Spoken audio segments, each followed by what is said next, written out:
Hi, I'm Jacob Heilbrunn, the editor of the National Interest magazine, and I'm pleased to host a Zoom webinar today with Paul Heer, George Beebe, Danielle Pletka, and Colin Dueck. Our discussion today is about American foreign policy and America's role in the world. Is it blaming other countries for its own problems and thereby scanting its own internal difficulties? I'm going to hope for a lively debate today between our panelists, and we will begin with George Beebe, who is Vice President at the Center for the National Interest. George, please take it away. Thanks, Jacob. So I interpreted this question of blaming America rather broadly. And in one word, my answer to this question of whether we're blaming Russia and China for what are essentially our own self-created problems is yes, I think we are. But before I go into why, I want to caveat this a little bit and say that I'm not generally a subscriber to what you might call the blame America school of thought, this notion that the United States has been conceived in sin, that American democracy is really a sham, that our country has been a malevolent force in the world throughout its history. I think those accusations are essentially false, and I think our history is really very much the opposite of that picture. But my answer today is really based on more recent developments. And I want to explain a little bit where I'm coming from. I think that our country and our world, to a great degree, are going through a great disruption. And we went through a similar kind of disruption back in the 19th century when we were transitioning from essentially an agriculturally based economy to an industrial one. That had profound implications, and we really barely survived that transition. Today, we're dealing with a different set of forces that are unleashed by this transition from an industrial-based economy to a knowledge-based economy. And this is happening really all over the world to greater or lesser degrees. But we're dealing with a lot of the forces that this has unleashed in the United States. It's had very different impacts on different parts of our country. Blue America, what you might call meritocrats, is more or less thriving. People in our professional classes are comfortable being technocrats and data scientists and software developers. So they're adapting rather smoothly. They think, you know, the Tom Friedman world is flat thesis is more or less, you know, quite congenial to them. But our former factory workers in Middle America, the Midwest, have not adapted very well. And this has created a real gap between what you might call winners and losers in the country, and a very stark social and political divide. And the people that are on the losing end of this transition are prone to blame countries like China when they're not blaming Washington or Wall Street or Silicon Valley. And you know, China's not blameless in all of this, but I don't think it's the fundamental cause of the problems that we're trying to cope with. Now, America's elites, our professionals, our educated class, which is largely blue America, are experiencing a different kind of disruption. And that internally, they've lost touch with, you know, vast portions of America. They got caught by surprise when Trump was elected in 2016. They really didn't see it coming. And it was easier, I think, for them emotionally and psychologically to look for a scapegoat, to blame this on Russia for what they otherwise really couldn't explain, you know, Trump's triumph, how Americans could actually have voted for somebody they found so odious. And outside the country, I think a lot of our professionals, our foreign policy elites have been quite disappointed that the world has not developed the way they expected in the early post-Cold War years. That world is flat thesis has not proved correct. The forces of nationalism and geography and history and culture have proved very powerful. Russia and China have not turned out in their internal developments the ways we had hoped 15, 20, 30 years ago. But rather than re-examining our paradigms for understanding what's going on, what we've done instead to a large degree is to project our disappointments and frustrations onto Moscow and Beijing. This, I think, is a very natural, psychological, human phenomenon, but it does have real consequences for our abilities to understand what's going on inside the country and outside the country, and also to deal effectively with these forces. When your diagnosis is erroneous, your prescriptions tend to be ineffective. And I think that's essentially the situation we're in right now. So my bottom line in all of this is, yes, I think we are to too great a degree blaming Russia and China for what we're going through inside and outside the country. Neither of these countries is blameless in all of this, but we're not going to correct the problems or manage these problems effectively until we look more realistically at the root causes of what we're experiencing right now. So that's my bottom line. Thank you, George. We will now turn to Paul Heer, who is a distinguished fellow at the Center for the National Interest. Paul, what's your take? Oh, well, thank you very much. Actually, I'm surprised to see that my remarks are going to dovetail with, and in some cases overlap a little bit and reinforce George's, coming from a slightly different direction. We were asked to keep our remarks to just a few minutes, and I realized I couldn't do that without eliminating subtlety and being somewhat provocative. So I hope that serves our purposes here. My views on this issue, which really amount to a hypothesis similar to George's, arose out of my efforts to understand why, over the past few years, we seem to have adopted what I consider to be an inaccurate and somewhat exaggerated characterization of China's strategic intentions toward the United States. And as I looked at this, it increasingly seems to me to be linked to, related to a growing sense of vulnerability to China. As a result of the economic and political problems that we've been confronting here in the United States, really our version of the disruption that George talked about. Now, I think this sense of vulnerability was bound to increase our awareness of and our attention to the challenges that China poses for us. Basically, I think it's really intensified our threat perceptions of China.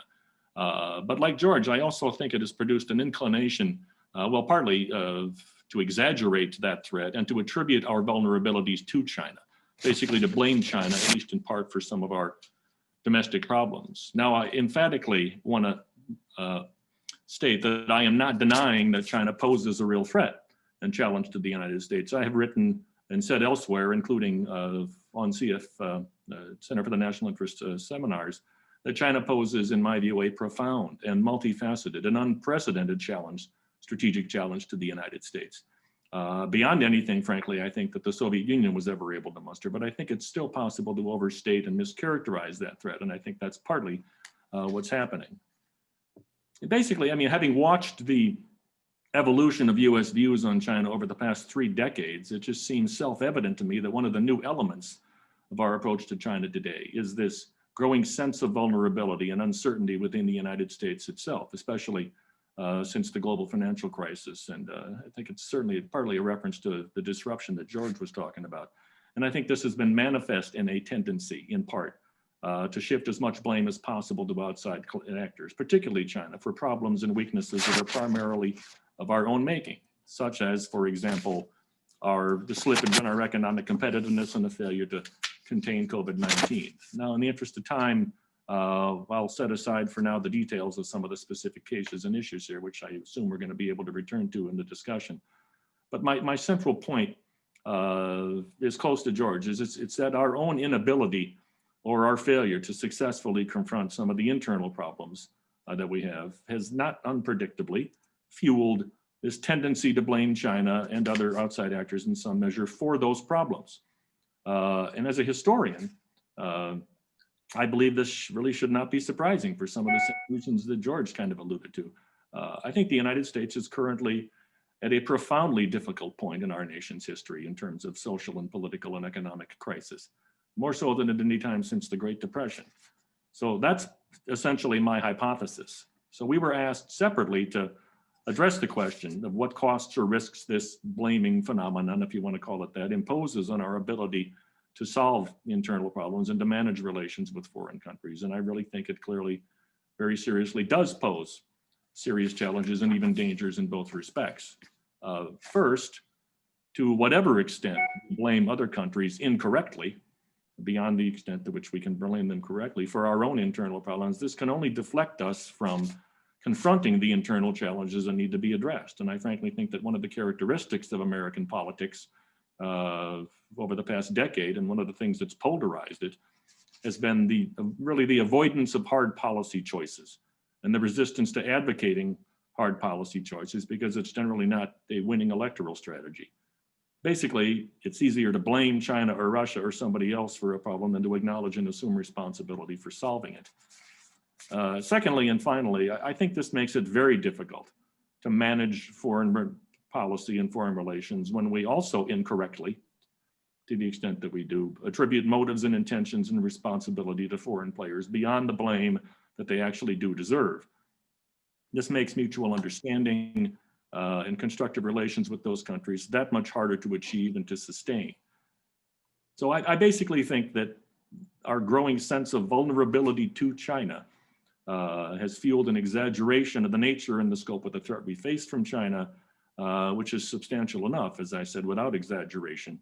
And thus is really kind of fueling, and I'm kind of echoing even George's language here, policy prescriptions that are based on an incorrect diagnosis of the threat by blaming China for some of the things that we brought on ourselves. And I'll leave it at that for now. Thanks. Thank you. Thank you, Paul. That was nicely provocative. We will now turn to Colin Dueck, who is a visiting scholar at the American Enterprise Institute and writes regularly for the National Interest. Colin, I guess I would like to kick it off and get your response. Paul and George sounded very much like George F. Kennan in warning about inflating threats from abroad, and Paul himself has actually written a book on Kennan and East Asia. So Colin, fire away, please. Thanks, Jacob. So my answer to the question, are we blaming others for America's self-generated problems, is essentially no. And I think we need to be clear about what that means. There's no doubt that we have inflicted all kinds of wounds on ourselves, especially over the last quarter century. So I don't disagree with that. As a matter of fact, I think the Trump phenomenon, in a way, as a response to that, is as shocking as it was to the country's elites. If you go down the list, an incomplete list, you would see half-baked military interventions, massive debt, a cultural and intellectual elite that is, in a way, utterly disconnected from at least half of their own country, out of control identity politics, a drug epidemic in rural America, for example, in the county that I'm speaking to you from, a sense of cultural and religious decline or erosion in traditional values. I mean, the list goes on. And so these are things we need to take responsibility for. The Trump phenomenon, which was, I think, a very real populist phenomenon, whatever his personal character flaws, was a response to all of that. It was a pushback against some of it. In certain ways, it aggravated elements of it. But here we are, there's no going back. And so in a way, what a good percentage of the country seems to be saying is they want the first floor of the house repaired before turning attention to the second floor. And I think that those of us who work in think tanks need to listen to that. Having said all of that, unfortunately, neither Moscow nor Beijing are going to be so gracious as to avoid asserting themselves so that we can get our own affairs completely in order. And this has never been the historical record with regard to major and dangerous adversaries. On the contrary, they're going to take advantage of our domestic divisions, the exact ones we're talking about, distractions and preoccupations, and they are going to be happy to pocket any concessions we offer them and to fill in any vacuums that we leave because of disengagement overseas without necessarily offering much in return. So I think in a way, the premise of the question needs probing. It is entirely compatible to say, on the one hand, that we have problems that are our own fault. For example, I don't think it's reasonable for Democrats to blame, as they have for the past 4 years, the 2016 election on the Russians. That was very much the fault of the Democrats. Having said that, I think that recognition of our domestic failures, weaknesses, dysfunctions does not erase the fact that the People's Republic of China and Putin's Russia really are assertive, authoritarian, great powers, increasingly coordinated with one another, that try to expand their own spheres of influence against our interests and against the interests of our allies. We need to take it seriously. We need to impose costs. We can't delude ourselves on that. And I'm glad that George Kennan was mentioned, because my memory of Kennan's writings is that he suggested, at least early on, that the appeasement of the Stalinist regime was futile, because that regime viewed capitalist powers as essentially hostile, which meant that although there's no desire for World War III on the part of the United States, you would need to draw lines and then enforce them. And so although our dilemma today is somewhat different, we're going to need to do something similar to what Kennan said, and for the exact reason he suggested. We're going to need to recognize that figures like Xi Jinping and Vladimir Putin really are hostile on a certain level, and that any attempt to appease or accommodate them is only going to go so far. So in that sense, I think we have to say that we're going to have to push back as we have been, and our own internal problems and divisions are actually not going to provide an excuse if it comes to a failure to do so. Thank you. Thank you, Colin. Now, batting cleanup, the most important position in a lineup, is Danielle Pletka. Danielle. You know, anytime I use a sports analogy to describe something, people take it too far, and then I have no idea what they're talking about. So I don't actually know whether batting cleanup is important, but I'm always happy to do it, because it affords me the opportunity to kibitz on other people's interesting ideas and comment on them. And you know, I'm as a cleanup batter, I have to say, you know, look, there are elements of truth in everybody's commentary. Do we seek to blame others for problems that are our own? For sure. And that is a completely natural phenomenon that happens at the personal level and at the national level and at the international level all the time. You know, it's not me, it's you, right? That's common. And Colin, I think, picked the exact correct example of that when in the 2016 election, which is this sort of desire on the part of the Democratic Party in the United States to turn around and nullify the election of somebody who they found anathema, Donald Trump, and whose voters they found deplorable, and to suggest that somehow Americans in good conscience would never have voted for this cretin who doesn't represent us. It must have been the Russians. Now, let's say that is sort of the attempt to blame somebody else for a problem that they perceived, in which they were enormously helped along by Donald Trump, right? Donald Trump and Donald Trump's first national security advisor, both of whom have an inexplicable soft spot for the Vladimir Putins of this world. So, you know, again, yes, it's a cheat, but it's one that was made easier by others. On the other hand, you know, we can't deny agency to our adversaries. The one area that none of us really touched on that I think is one of the most interesting, because it is one of the most complex and in many ways the one where there's a real gray zone about the answer, is trade. Okay.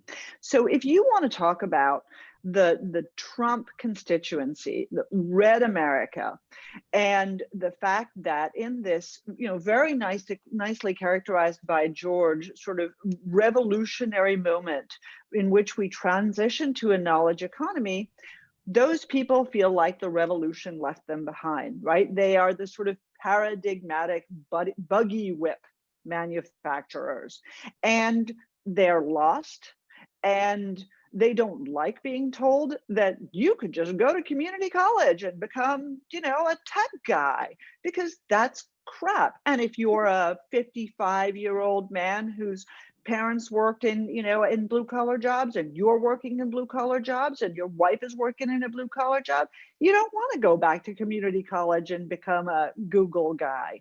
You want to know where your job was and why your government doesn't represent you. And their anger towards the institutions of government in the United States is also angered at China in particular. Russia is really not a factor on the global stage in trade. And I would say China is not alone. China gets lumped in with, Mexico, Canada, NAFTA, Europe, free trading agreements, globalization, and all of that, which I think is an unwillingness on the part of Red America to understand the roots of our prosperity, and an unwillingness on the part of Republicans to understand that there are, and Democrats to understand that there have been people left behind, and that they're angry, and that yes, they are angry with China, and that some of that is right, but a lot of that is also wrong, right? A lot of that is a misplaced understanding of how economics works. And that's not our job here today, but it is a factor in this discussion. And I think it muddies a lot of the water in giving us a clear answer to the question that was posed to us. On the other hand, no surprise, I agree completely with Colin that our adversaries have agency. And not only do our adversaries have agency, but that our adversaries have been feeling their oats. We have a lot of debate inside AEI about whether there's a sort of a yin and a yang phenomenon. In other words, if, as Barack Obama tried to retreat into America to do what he liked to call nation building at home, here at home, one of my favorite phrases that I hate, Barack Obama began that process of retreat. Was that the yin that then caused the Russians and the Chinese and others to step forward more aggressively, sensing an opportunity? My colleague Fred Kagan argues very vociferously, and I think pretty persuasively, that denies the notion that both Putin and Xi Jinping have an agenda. Okay? One of the things about the United States is that we have very little appreciation of other nations' long games. We're not a long game country. We talk about George Kennan. George Kennan had a long game view of the Cold War, but for the most part, we don't have that long game view. And in this 24-hour era, we don't even have a short game. Our adversaries do, right? The Chinese, the Russians, but also our Islamists, the Salafi jihadis who we are fighting in the Middle East, in Africa, and Asia, they also play a long game. And we are often caught flat-footed because of that and wish to blame on ourselves their malfeasance, when in fact they have a malign agenda. And this is a very obviously a very educated group of people, but I mean, if you sit down and you just start ticking it off, the South China Sea, what China's doing with Australia, the OPM hack, Taiwan, Hong Kong, the hostages that the Chinese have started to take, the domestic crackdowns that they've engaged in, the global assault that they've tried to facilitate in an assault on democracy. With Russia, we've got Ukraine, we've got Georgia, we've got the election interference that they engage in, we've got what they're up to in the Middle East, which is, you can suggest merely opportunistic, but I would still suggest anathema to our interests. So, both are true. We're trying to blame others for things that we have a hard time contending with, and they're bad guys, and we're going to need to do something about it. I come down not in the middle, but appreciating a little bit, that there is a point to be taken in the argument that both George and Paul made, that our unwillingness to contend with some of these very modern, revolutionary, generational changes set us up in ways where we are eager to blame others and not have accountability. And those chickens are eventually going to come home to roost. That's it. George, that was a very robust and detailed response to you. You have 2 minutes to respond. Okay. Well, I suspect that we're actually all in violent agreement in our diagnosis of what's going on inside the country, politically and socially. So I won't dwell on that at all. What I will focus on is one area where I think we probably do differ, at least I have a little bit different assessment of what Russian intentions are, and I'll let Paul deal with Chinese intentions overall. But I think to some degree, the pivot point in our debate here is on to what degree Russian and Chinese ambitions in the world are fundamentally malignant, fundamentally hostile toward the United States and its interests, and to what degree they derive from the nature of the internal regimes in Russia and China. In other words, if you start out from the premise that, boy, these are authoritarian regimes, which they are, and authoritarian regimes do bad things inside their countries, but also outside their countries, and they are, by the nature of their regimes, opposed to the United States, much like Stalin, as Kennan diagnosed back in the 1940s, was fundamentally hostile toward capitalism, freedom, and democracy. The corollary of that today is that Putin and Putinism is fundamentally hostile to US democracy, to the US system, and believes that Russia cannot coexist with it. That therefore he must oppose it and must, to the degree that he's able, defeat it. And I actually don't think that's what's going on. I think what Russia is doing in the world is not essentially a function of its internal regime. I think it's a function to a great degree of Russia's national interests, which are determined largely by geography and history, by the circumstances that Russia finds itself in today.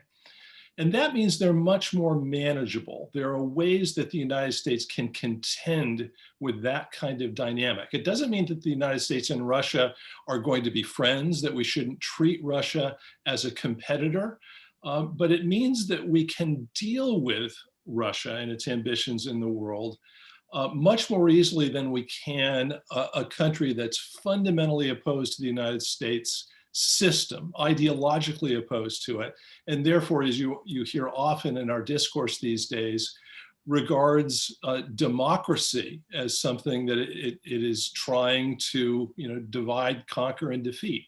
I don't think that's an accurate understanding of what's going on.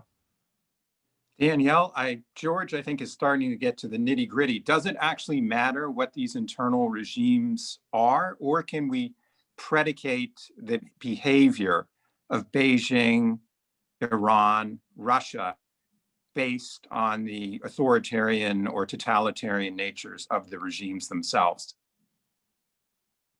Look, Jacob, the problem here is that these are things that are fundamentally unknowable. Is Putin a bastard because it's his strategic imperative in the world, or because he thinks it's good for him domestically at home? I mean, we can read the tea leaves and interpret till we're blue in the face, and we're not going to have a decisive answer to that. I can tell you what. I can tell you what Leon Aaron, who is my colleague at AEI, who writes on this, believes, and certainly his very strong belief is that Putinism is a very clear ideology, and that much of what Putin does abroad is aimed at perpetuating that ideology and expanding Russian influence in ways that Putin believes are appropriate to Russia's stature in the world. Is that objectionable to us? Well, unfortunately, the problem is yes, not by the very nature of it, but by the result of what happens. We do object to the idea that Russia sells S-400 NATO-killing surface-to-air missiles to countries like Turkey and Iran and Syria, because that's bad for us. And why is it bad for us?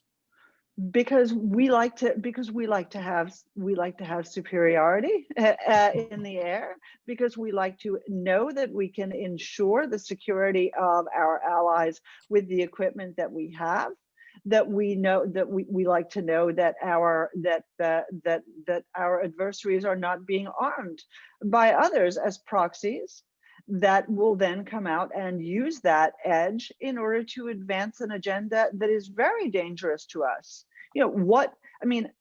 If I come back to an area that I know much better than Putinism, when I look at what happens in Syria, what I see is that what Russia has done since it was invited in by Barack Obama and John Kerry is advance the Assad regime, advance the killing of the Syrian people, advance the prospects of ISIS and Al-Qaeda. And I think all of those things are bad.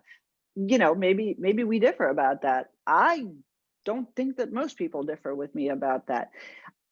I also am a big believer in judging by what countries do. You can say that they did it for X reason or they did it for Y reason. This effort to explain away or to intellectualize our adversaries seems to me to be ignoring facts of history. If people tell you that they want to do bad things, believe them. If people do bad things, believe that their intentions are bad. That is the approach that I take without any deep psychological understanding of Vladimir Putin. So in essence, you're saying you don't actually really care. You're more interested in how they behave than why they behave. I do care because it's my business to care and it's my business to understand. On the other hand, the job of the President of the United States, and that's not who I am, but certainly we seek to advise, to have better policy in that regard. The job of our leadership is to ensure the safety and security of the American people. That's first and foremost. How he felt when he did it, or why he did it, is not, is of secondary order of importance to me.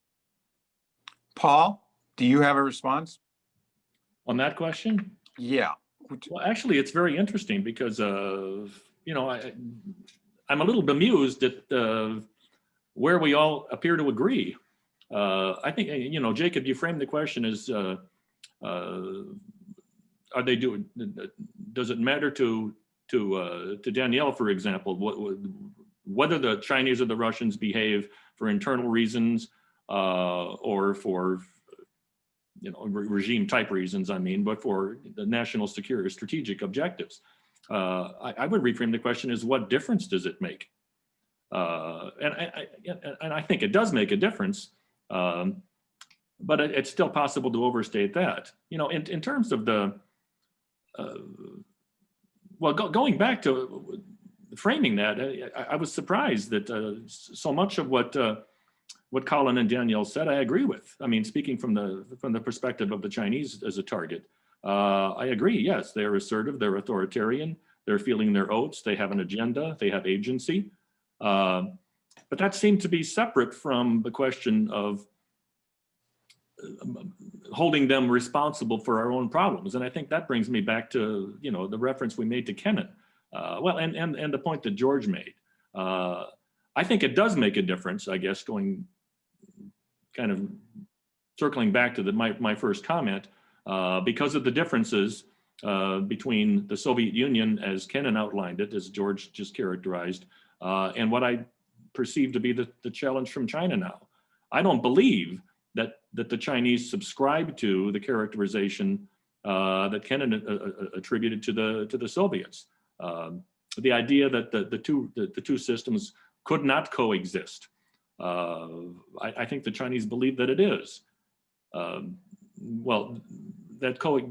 their system and our system can coexist in ways that the Soviet Union did not perceive. And that's why I think the Chinese do not constitute the kind of existential threat that the Soviet Union did. But the last point I'll make, before we come on to other topics perhaps, gets back to Kennan as well. And I guess to the central theme that we were asked to confront to begin with about blaming others, the Chinese or the Russians.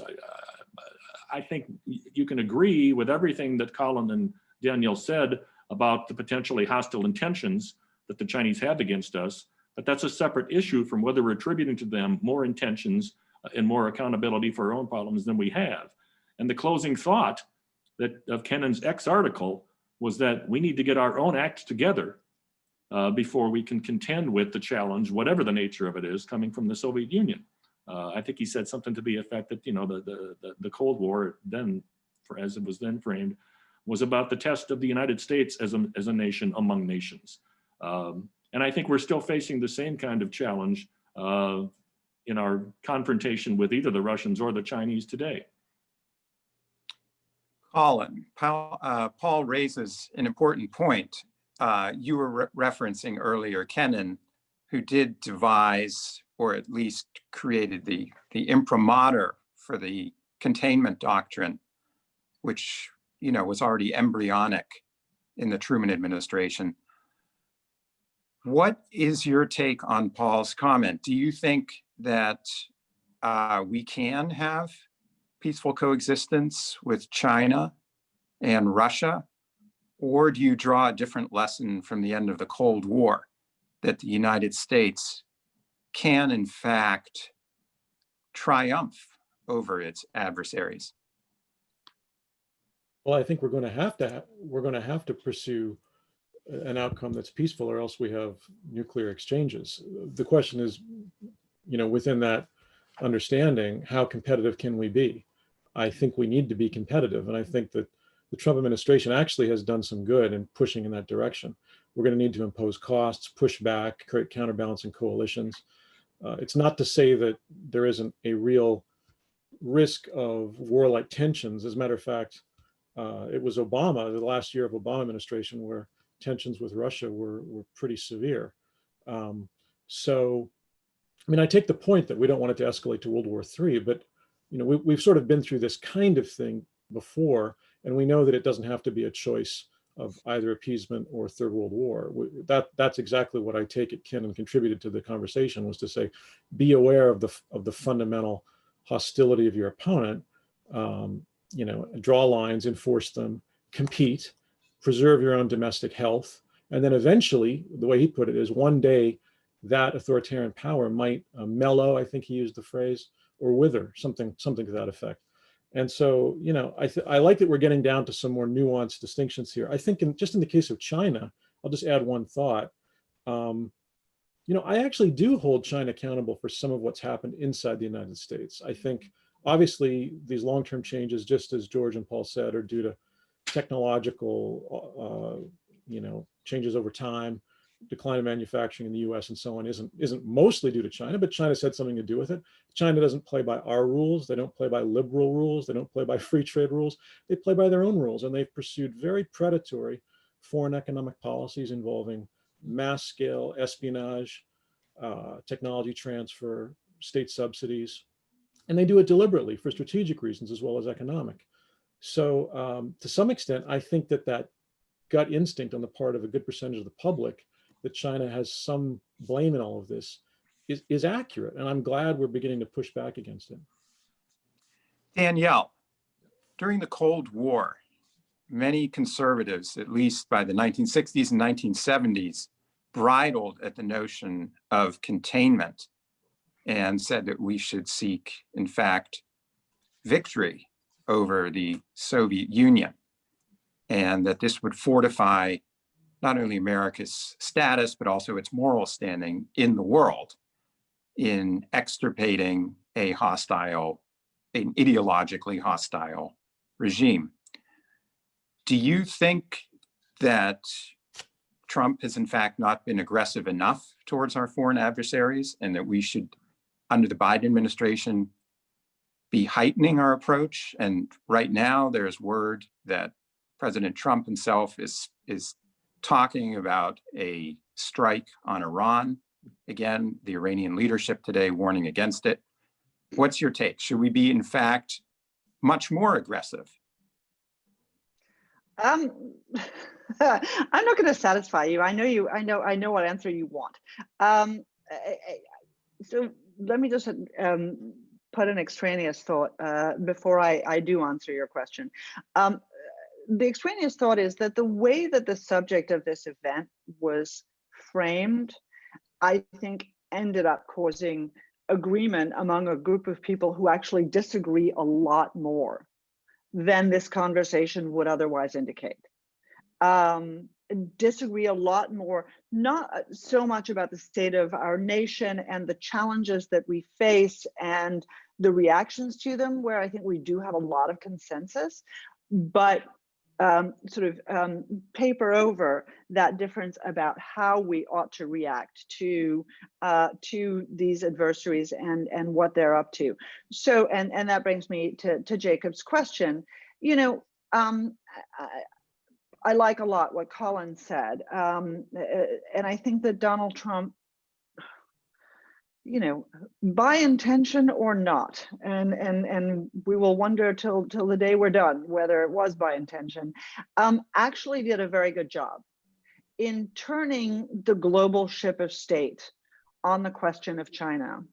If you just go back a couple of years to the question of 5G, and again, I think there are probably a lot of points of agreement among us about this issue.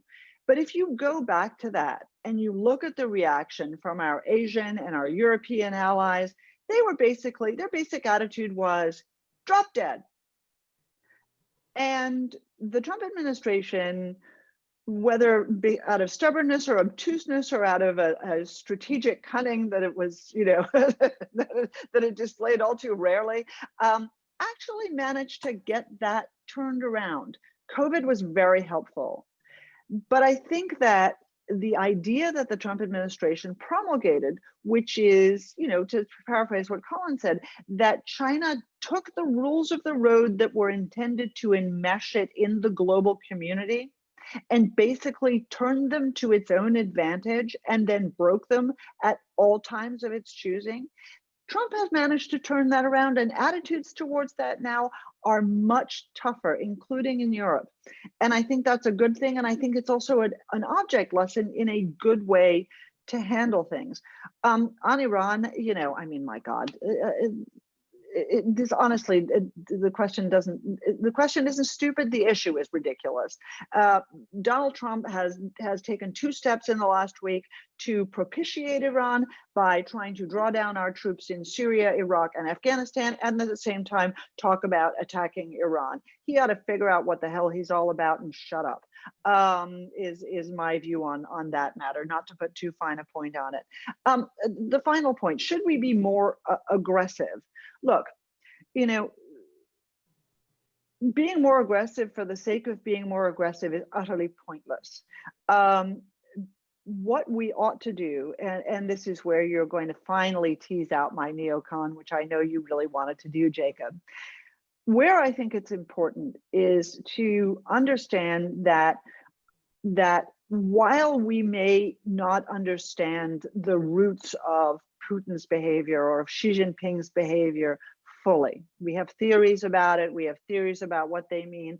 One thing that we do understand is that as authoritarian states creeping up on totalitarianism in our friend the People's Republic of China, in those states, their actions are much more likely to be dangerous to us. Their actions are much less likely to be decided by a group and more decided by an individual who will be less prone to the pressures that democracy brings to bear. That would, I would say, mitigate the risks that we see. And that is why, in the long term, it matters to us a great deal that Russia is moving in the wrong direction politically. China is moving in the wrong direction politically. It's not just human rights, it's also selfishness that should suggest to us that that's a bad thing. I hope I said something to get you there. That was superb. I'm delighted to, I respect your inner neocon. You love to hate the neocons, and I didn't want to deny you that. No. I have full respect for your inner neocon. I'm going to toss a question at all of our panelists and start with George. It's from Michael Vlahos of Johns Hopkins University, who pulls the debater's trick of saying, isn't the real problem, which is always a way of seizing the high ground, the real problem that Washington elites, above all, seek to preserve their imperial way of life so that blaming others helps support continued pursuit of long-standing strategies of empire in the face of homegrown warnings that they want to push away, ignore, and so forth. I'll begin with George. Well, I think to some degree, I agree with that observation. The United States is going through a crisis of what you might call, post-empire. The American moment in the world, which seems so striking in the early post-Cold War years, is essentially gone away. The balance of power between the United States and its competitors, which once tilted so starkly in Washington's direction, has evened out to a considerable degree. And part of that was inevitable. It was bound to happen over time. I think it's happened more quickly than it need have happened, in part due to some errors on our part that cause alarm on the part of the Chinese and Russians, and actually incentivize them to cooperate with each other against American interests in ways that I think were deeper and faster than they would have been had we adopted a different course there. But the notion that the United States has some component parts in our society that have an interest in maintaining empire, that have an interest in prolonging the wars that we've gotten into over the past couple of decades, I think is essentially correct. There are those that believe that this is very much in our interest, that are fighting tooth and nail to continue to have a very interventionist approach to the world. And that interventionism is both military and political. I mean, there are a lot of people that believe that US foreign policy ought to be transformational, that we ought to be trying to bring about change inside a lot of these countries.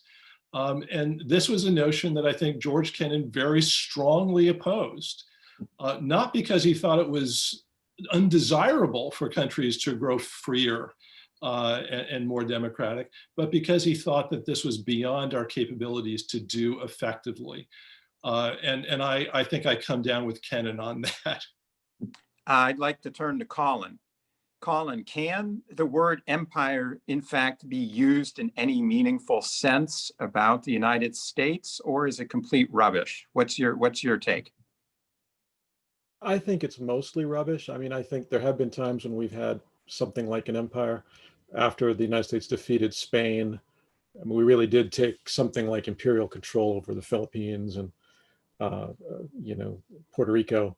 But for the most part, I think that the strategy the United States has followed has tried to build up alliances and partnerships overseas, however people want to frame that, friendly governments, into tying them into these economic and diplomatic and military arrangements that are more open, as opposed to great powers in Europe and Asia that have tended to prefer autarkic spheres. And so there's a reason we've done it, right? Which is we don't want to see the old world united as a superior force materially against the smaller population of the new world. It just boils down to that. I mean, even Thomas Jefferson knew that.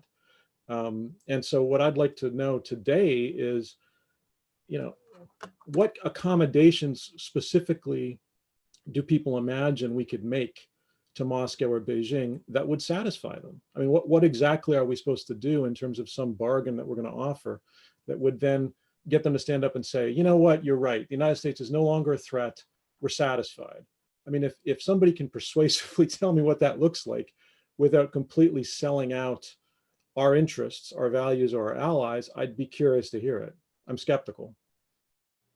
We have a question from Nicholas Gvozdev, who is a former editor of the National Interest, also a regular contributor. And he says, looking at Russia policy over the last few years, it seems that the Kremlin is much readier to call American bluffs in Syria, Venezuela, the Black Sea region, where Washington makes commitments that it really has very little interest in fulfilling. Looking towards the future, should we in fact be prepared to enforce those commitments, or should we become more circumspect about making them? Danielle? I think that's a great question, and a very astute one. You know, look, I think if you polled all of us, including our moderator, we would all decry our slouching towards banana republic status, in which our policies swing 180 degrees with each president. You know, oh, well, you have an executive order, let me rip that up and have a completely new one. And well, I liked you before, but now I don't like you anymore. Entering agreements, exiting agreements, committing to countries, reneging on those commitments. This truly is, I don't know whether we're allowed to use the term banana republic anymore, but it seems particularly apt and truly regrettable behavior. And that is exactly right. We go into places and we don't mean it. The quintessence of that was there were two quintessential moments, actually, although there were a few in the Trump administration as well, but one was the great red line. What the hell? You said they can't do it, they did it, and then you didn't do anything, and then you called it the most liberating moment of your presidency? Dude, what's wrong with you? What seriously, Libya, I have no love for Muammar Gaddafi. Great, we got rid of him, love that. I'm sorry, wasn't the big problem with Iraq that we didn't know what to do once we got rid of the bad guy? So you want to go and do that again in Libya, Barack Obama? All of these things are utterly inexplicable. And we were like, wow, this kind of sucks. Wow, the French really sucked us into this game. Forget it, goodbye. And look at what's happened to Libya. So absolutely correct that countries, but not just countries, Al-Qaeda, ISIS, tin pot creeps have called our bluff on these questions. And they are absolutely right, because they recognize that too often they're dealing with, yet another cliche, a paper tiger. And this is the problem for us is this. Of course, I believe we ought to enforce our threats. Of course, I believe that we ought to stand true to our principles. Of course, I believe that we ought to see these things through. And of course, I believe we ought to deliver and not allow opportunities to our adversaries. But even if you want to be even more of a cynic, and I try not to be a cynic in foreign policy, even for the most cynical reasons, what happens is that you end up in the cycles of either World War I or World War II, and we can pick plenty of other examples, where you let the little things go. And as you let each little thing go, it becomes bigger until finally it becomes a problem that you have to confront. Look at the South China Sea. It would have been a little better to deal with this before these were all armed and militarized islands on which the Chinese have deployed their most advanced weapons. At least I think so. So, completely agree. Sorry for ranting. This is one of my big hobby horses. No, it's excellent, actually. Paul, what's your response? Well, actually, we've gone quite far afield here, but I think there's a common element that's emerging here, is that we're all talking in various measures about what China's and Russia's strategic objectives really are. And when we introduced the notion of US imperialism in there, we inserted the question of what the capacity of the United States is to push back against that. I think when Danielle mentioned earlier that we actually disagree on a lot more things than we've talked about, it seems to me that one of the things we probably disagree on is what the nature and scope of the strategic threat from Russia and China actually are. My guess is that George and I think it's more realist and less existential than either Colin or Danielle might think so, but I'd invite them to ask that. But I was really intrigued when we brought the US into the equation, because my own view is that whether in fact we were ever an imperialist power, and I think Colin's right, historically there was a period where we were, I think one of the things we're having difficulty acknowledging and confronting is the fact that that's simply not sustainable anymore. And that's why I think it behooves us to define, to recognize the limits on Russian and Chinese strategic ambitions if we're not in a position to define as vital to our interests the sustenance of US primacy, either globally or in Europe or in East Asia. I think Colin made a very effective point about how we're focused on building alliances and partnerships around the world. But I think that still is based on the presumption that we will be the apex. We will be first among equals. It will be a US-centric, well, imperialism, if you want to call it that. Well, I don't think we should. But I think that's not sustainable. And I think that the danger we face is of exaggerating both Russian and Chinese ambitions to the point of attributing to them an effort to supplant us. This is certainly the case with respect to China, which I don't think is, it's an accurate attribution of their goals, regardless of whether the US can sustain it. I think we're heading into a period of multipolarity, and I think we're behind the curve, inevitable multipolarity, and we're behind the curve in finding a way to accommodate and adjust to that. George, can you give us a brief take on that? Are we heading towards multipolarity, and is the United States still capable of exercising primacy? We're already in multipolarity, and no, the United States is not still capable of exercising primacy. And part of the reason for that is exactly this notion of our ability to uphold commitments in the world that Nick has raised here. I think we can all agree it's axiomatic that we shouldn't promise more than we could deliver. And we have promised more than we can deliver. We've bitten off more than we can chew in the world, and that needs to end. But the other reason for this, excuse me, is we have to pursue a foreign policy that has its roots in a solid base of domestic support. And right now we don't have that. We have a situation where Blue America, to a great degree, is quite comfortable with a very ambitious foreign policy agenda, a transformational foreign policy agenda, an attempt to build a liberal international order and defend it. Red America is not. And I think that has been demonstrated repeatedly, not just in the 2016 and 2020 elections, but well beyond that. If you recall that part of the reason why Barack Obama succeeded in 2008 was his opposition to these wars overseas and to the Iraq War. So I think we don't have a basis of domestic support for what Mike Vlahos might call an imperial approach to the world. I'd like to get brief responses from Colin and Danielle. Colin, first, are George and Paul right, or are they being too timorous? Well, I think they're onto something. I mean, I think that the last few years have revealed, it's not a coincidence that every president we've had since 2008 who's won, every presidential candidate, has run on something like domestic priorities first. That's just the reality in both parties. So we have to get our heads around that. So I actually agreed with George's sketch of kind of blue and red America and some of the differences.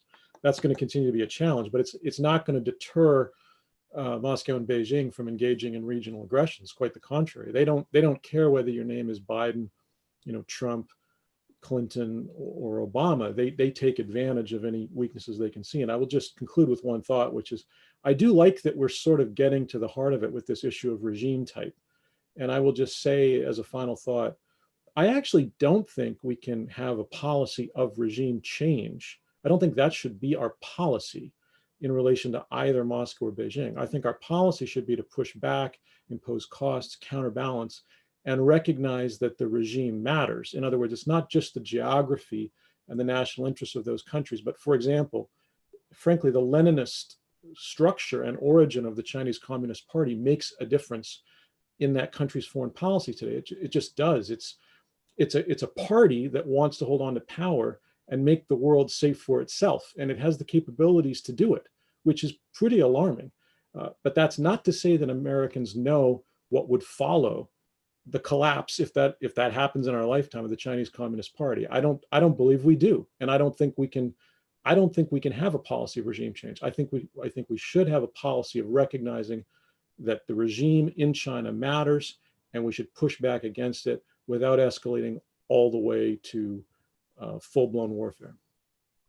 Well, we've covered a lot of territory, and I just want to finish with Danielle.